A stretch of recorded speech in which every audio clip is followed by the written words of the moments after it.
Here is Chapter 14 of Sideways Stories from Wayside School. Chapter 14, Sammy. It was a horrible, stinky, rainy day.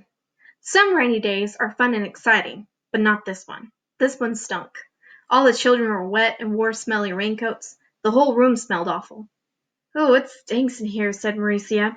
Everybody laughed, but she was right. There was one good thing, however. There was a new boy in the class.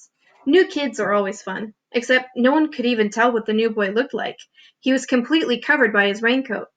"Class," said Mrs. Jules, "I'd like you all to meet Sammy. Let us show him what a nice class we can be." Leslie walked up and smiled at Sammy, but her smile quickly turned into a frown. "You smell terrible," she said. "Leslie!" exclaimed Mrs. Jules. "That's no way to greet a new member of our class." Mrs. Jules wrote Leslie's name on the blackboard under the word discipline. "But he does, Mrs. Jules," said Leslie. "He smells awful." "You're ugly," Sammy replied. "Now, Sammy, that's no way to talk," said Mrs. Jules. "Leslie's a very pretty girl." "She's ugly," said Sammy. Allison spoke up. "Well, you smell terrible and are probably even uglier, but nobody can see you because you're hiding under that smelly old raincoat." "That will be enough of that," said Mrs. Jules. "Now, Sammy, why don't you take off your coat and hang it in the closet? Let us all see how nice you look." "I don't want to, you old windbag," said Sammy. "That's because he's so ugly," said Leslie. "I'm sure he's quite handsome," said Mrs. Jules. "He's just shy. Here, let me help you." Mrs. Jules took off Sammy's coat for him, but underneath it was still another raincoat, even dirtier and smellier than the first one. They still couldn't see his face. "Oh, he now smells even worse," said Mauricia. "You don't exactly smell like a rose either," Sammy replied. Mrs. Jules took off a second raincoat, but there was still another one under that, and the smell became so bad that Mrs. Jules had to run and stick her head out the window to get some fresh air. "You're all a bunch of pigs," Sammy screeched. "Dirty, rotten pigs!" The smell was overpowering. Sammy just stood there, hidden under his raincoats. Mrs. Jules wrote Sammy's name under the word discipline.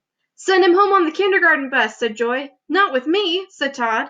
Mrs. Jules held her nose, walked up to Sammy, and removed his raincoat. She threw it out the window, but he had on still another one. Sammy hissed, "Hey, old windbag, watch where you throw my good clothes." Mrs. Jules put a check next to Sammy's name on the blackboard. Then she took off another raincoat and threw it out the window. The smell got worse, for he had on still another one. Sammy began to laugh. His horrible laugh was even worse than his horrible voice. When Sammy first came into the room, he was 4 feet tall, but after Mrs. Jules removed 6 of his raincoats, he was only 3 feet tall, and there were still more raincoats to go.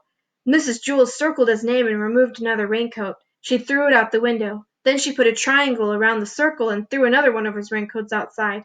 She kept doing this until Sammy was only 1.5 feet high. With every coat she took off, Sammy's laugh got louder and the smell got worse. Some of the children held their ears, others could hold only one ear because they were holding their nose but the other hand. It was hard to say which was worse, the laugh or the smell.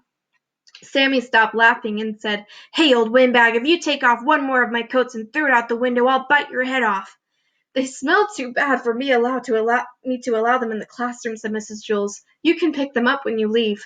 "They smell better than you do, pighead," Sammy shouted.